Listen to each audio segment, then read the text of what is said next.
Cordial saludo al señor presidente Luis Rodolfo Abinader Corona, señor ministro de la Defensa, señor ministro Interior y Policía, señor director de Migración, señores y señora de Derechos Humanos, señores y señores de la ONU, señores y señora periodistas, nuestros patriotas haitianas, la República Dominicana.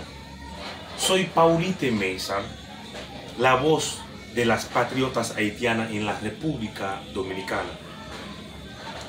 Señor presidente, damos cuenta de muchas acciones dolorosas, inhumanas, por parte de los agentes de migración a nuestras patriotas haitianas.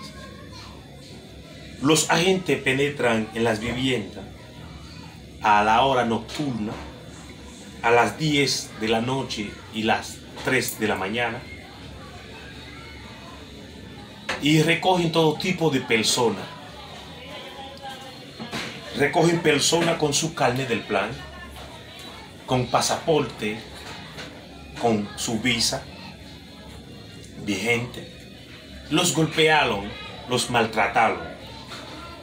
Y recogen personas que están viajando o retornar a nuestro país con su maleta en las manos. Somos una nación silenciosa, soportable, pero señor presidente, no podemos más. Tenemos muchas denuncias con evidencia, muchas violaciones múltiples. Pedimos, por favor, por Dios y por la debilidad de nuestro país, cae a favor de nosotros. Pedimos la renovación del carnet con pasaporte y sin pasaporte.